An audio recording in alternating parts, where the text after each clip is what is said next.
Rahe-e-Iman. Don't forget to subscribe our channel.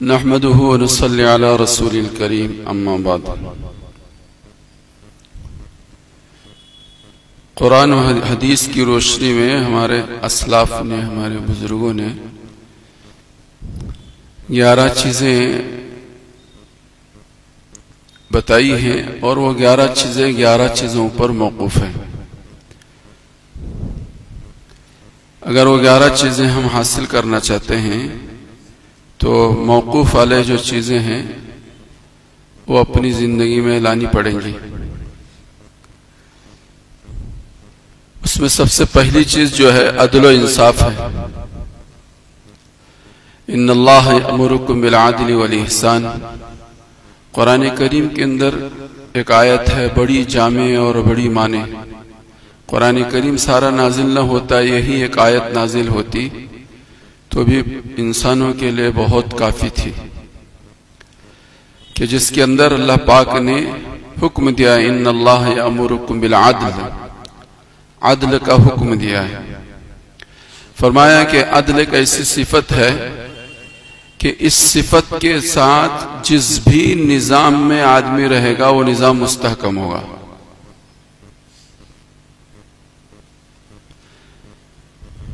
बाप है तो बच्चों के साथ अदल व इंसाफ, किसी कंपनी और कारखाने का जिम्मेदार है तो कंपनी की हद तक अदल व इंसाफ, हाकिम है तो हुकूमत के लाइन से जो चीज में जिम्मेदारियां उसके सुपुर्द हैं उसमें अदल व इंसाफ।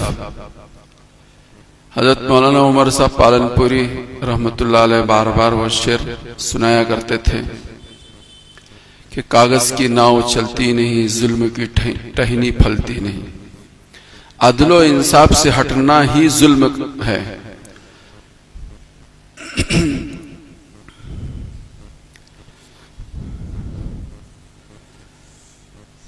तो बुनियादी चीज जो है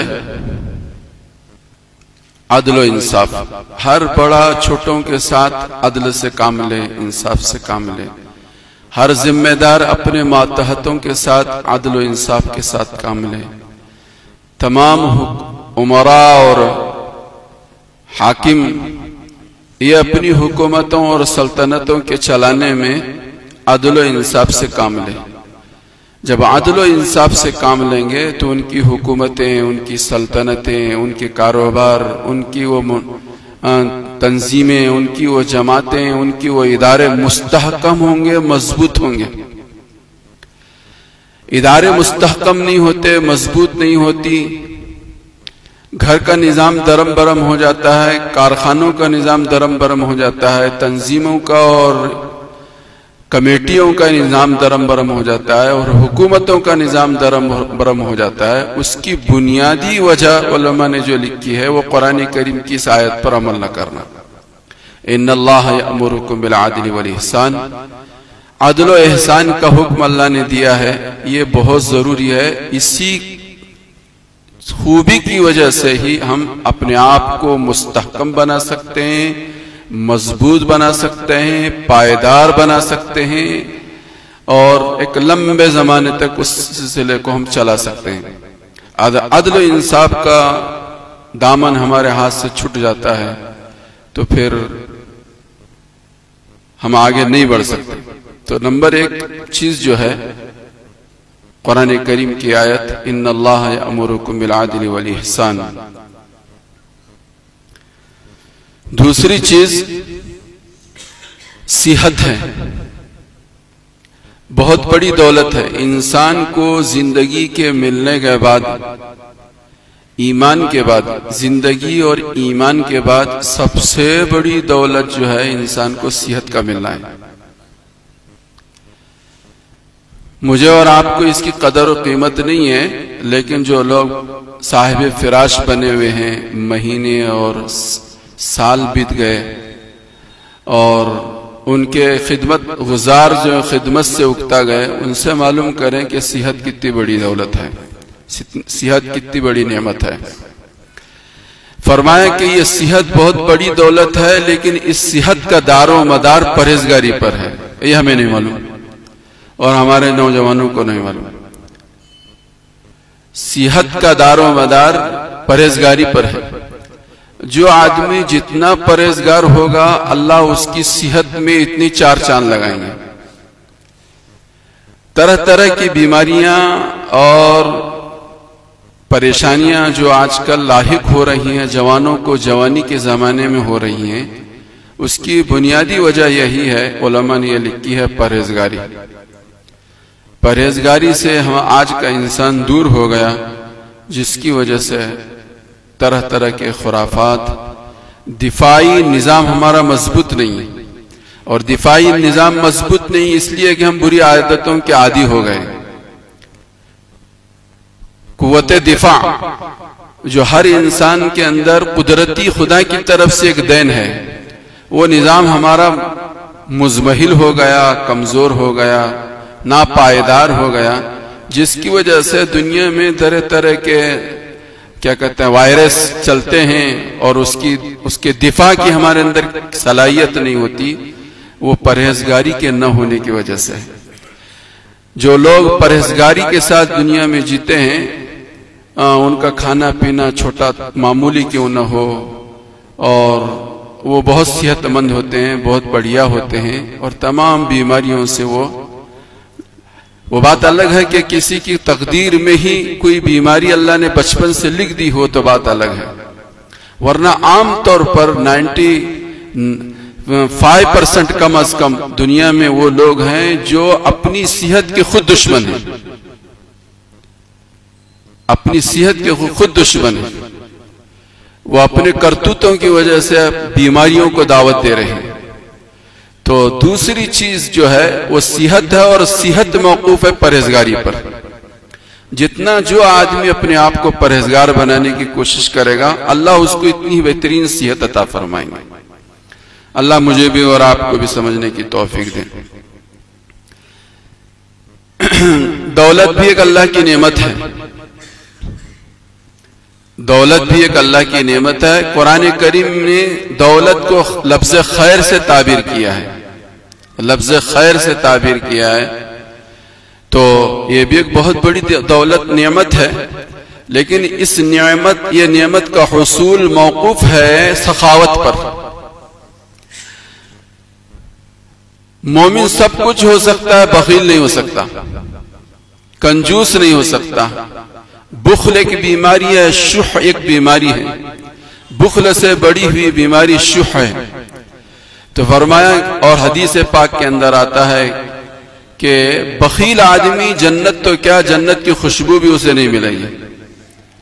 तो सखावत जो है, ये सखावत पर ही मुसलमानों को माल और दौलत की दौलत मिल सकती है, ये नेमत मिल सकती है, सखावत। और आज हमारे यहाँ सखावत खत्म हो गई, इसराफ आ गया। खर्च न करने की जगह पर खर्च करना, ये इसराफ है, फजूल खर्ची है। और खर्च करने की जगह पर न खर्च करना, ये कंजूसी है और शुह है और बुख्ल है। ये बहुत बुरी चीज है। और आज सूरत हाल हमारी और आपकी सब ऐसे ही है। देखो, मुआशरे और समाज में बर्थडे पर और मंगनियों पर और शादियों पर और छिल्ले और छट्टी पर और पता नहीं कौन कौन से प्रोग्रामात हमारे घरों में और हमारे मुआशरे और समाज में राइज हैं, उन पर बेदरेग पानी की तरह से लोग अपने माल को मेहनत और मजदूरी करके, खून पसीना बहा करके, दिन को रात, रात को दिन करके कमाया हुआ माल यूं खर्च करते हैं। फरमाया कि ये बहुत बुरी चीज है, सखावत होनी चाहिए और सखावत खर्च करने की जगह पर होनी चाहिए। और बिलखुसूस हमारे यहाँ भी कई मरतबा हमारे कमेटी वालों ने हमारे सामने बात रखी। हम पूरे लगभग पूरे जिले में और पूरे सूबे में और पड़ोस के सूबों में भी चलते फिरते, घूमते फिरते हैं, मस्जिदों में भी जाकर देखते हैं। तो हम एक मरतबा एक पड़ोस के मोहल्ले में गए, वहां देखा जुमा का ऐलान लगा हुआ था कि जुमा का चंदा जो 5,000 रुपए है, जुमा का चंदा बोर्ड पे लिखा हुआ था 5,000 रुपए है। 5,000 कुछ ऊपर चिल्लर थे। और हमारे यहाँ माशाल्लाह साहिब सरवत लोग आते हैं, मुख्तलिफ इलाके से लोग आते हैं। हमारे यहाँ का चंदा है 900 रुपये, 800 रुपये और 1000 रुपये। और माशाल्लाह खर्च करने की जगह, न खर्च करने की जगह पर हम किसी से कम नहीं हैं, हम किसी से कम नहीं हैं। ये सूरत हाल जो है आज हमारे समाज की और हमारे माशरे की है। हमारे इस मोहल्ले में इस खर्च के अलावा दूसरा कोई खर्च नहीं है। ऐसा नहीं है कि यहाँ पर हमारे यहाँ मुअज्जिन के लिए, इमाम के लिए कोई पगार तनख्वाह देने के लिए आपसे कुछ चंदा मांगा जाता है, नहीं। अल्लाह ने ऐसा निजाम बनाया है, अल्लाह का एहसान है, अल्लाह का करम है। इस पर जितना भी अल्लाह का एहसान माने कम है। अल्लाह ने कुदरती निजाम चलाया है, कुदरती निजाम चला। बहरहाल दूसरी कुछ जरूरतें, दीनी जरूरतें हैं जिनके लिए जुमा को एक मरतबा हमारे तुम्हारे सामने डिब्बा आता है, तो उस डिब्बे के हाल ये है कि 800 और 900 एक रुपया भी अगर डाल दिया जाए और 58 और 54 भी डाल दी जाए तो पता नहीं हजारों रुपए हो जाएंगे। तो उलमा ने ये बात लिखी है कि दौलत जो है वो सखावत पर मिलती है। जिस आदमी में जितनी सखावत होगी, हदीस पाक के अंदर आता है कि हर रोज सुबह जब सूरज निकलता है तो उस वक्त एक फरिश्ता ऐलान करता है, खर्च करने वाले को अल्लाह उसका बदल दे दे, दुनिया में भी दे दे और आखिरत में भी दे दे। और कंजूसी करने वाले और जमा कर रखने वाले अल्लाह उसके माल को हलाक कर दे। रोजाना एक फरिश्ता सूरज के निकलने के साथ ये सदा बुलंद करता है। तो नंबर तीसरी जो चीज थी वो सेहत थी। एक चीज है इज्जत। इज्जत के लिए आदमी अपनी जान को, माल को दांव पे लगाता है। बहुत बड़ी दौलत है इज्जत। जान को भी दांव पे लगाता है, माल को भी दांव पे लगाता है। फरमाया कि इज्जत मिलेगी नेक चलनी से, कि नेक चलन बनो, अपने आप को नेक चलन बनाओ। अल्लाह अपनी कुदरत से तुम्हें और हमें इज्जत की दौलत ऊंचे मकाम पर फाइज करेंगे। बद चलनी के साथ लाखों करोड़ों रुपए आप खर्च करते रहो, कभी आपको इज्जत के ऊंचे मकाम नहीं मिल सकते। नेक चलनी जो है ये इज्जत के हुसूल का बेहतरीन और आसान रास्ता है।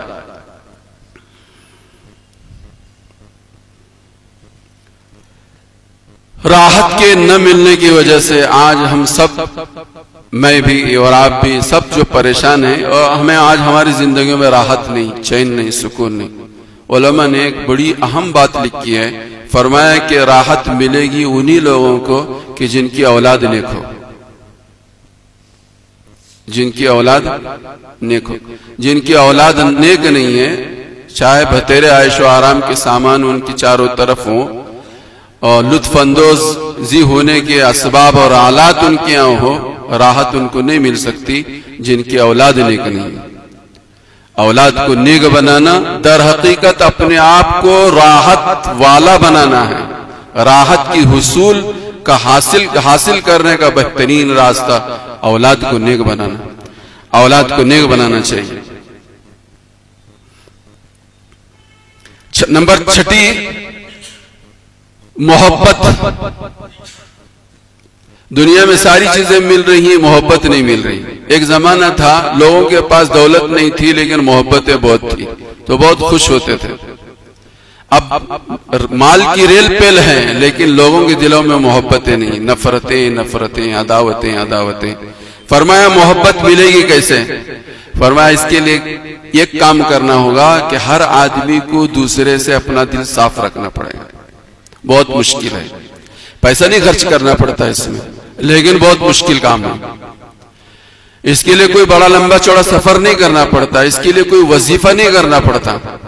लेकिन ये एक ऐसी दौलत है, इसके लिए बड़े पापड़ बेलने पड़ेंगे कि मोहब्बतें मिलेगी दिलों की सफाई पर, कि मेरा दिल आपके ताल्लुक से साफ हो, आपका दिल मेरे ताल्लुक से साफ हो, बड़े भाई का दिल छोटे भाइयों के ताल्लुक से साफ हो, छोटे भाइयों का दिल बड़े भाइयों के ताल्लुक से साफ हो, तो मोहब्बतें मिलेंगी। वरना मोहब्बतों का मिलना बहुत मुश्किल है। कामयाबी तलाश करते हैं तो कामयाबी का एक ही रास्ता है, सच्चाई। आदमी कामयाबी हासिल करने के लिए अपने आप को बचाने के लिए झूठ का सहारा लेता है। जितना झूठ बोलता है उतना वो फंसता चला जाता है। अस्सिद्क़ु युंजी वल किज़्बु युहलिक। सच्चाई इंसान को नजात दिलाती है, सच्चाई इंसान को कामयाब बनाती है, झूठ इंसान को हलाक करने वाली चीज है। हदीस में आता है कि जो झूठ बोलता है उससे उसके फरिश्ते उसकी जो निगरानी के लिए मामूर हैं वो मेलों दूर हो जाते हैं। जिस तरह से हदीस पाक के अंदर ये बात बताई गई है कि मोमिन सब कुछ हो सकता है, बकील नहीं हो सकता, ऐसे ये भी बात बताई गई है कि मोमिन सब कुछ हो सकता है, झूठा नहीं हो सकता। लेकिन झूठ के सहारे के बगैर आज हमारा एक कदम और एक पल भी चलने को तैयार नहीं। छोटे भी झूठे हैं, बड़े भी झूठे हैं, घर घर झूठ झूठ झूठ है। और एक झूठ को सच बनाने के लिए बीसियों झूठ बोल रहे हैं, और जितना झूठ बोल रहे हैं इतना ही वो सामने वाले के नजर में गिरते चले जा रहे हैं। फरमाया कि अगर कामयाबी चाहते हो, चाहे तुम्हारे ऊपर कितने ही हालात आए, परेशानियां आए, तुम अपने नजात चाहते हो, कामयाबी चाहते हो, तुम अपना जिंदगी का मुस्तकबिल बेहतर और अच्छा बनाना चाहते हो, कि झूठ का सहारा लिए बगैर सच्चाई के सहारे पर आगे चलने वाले बनो।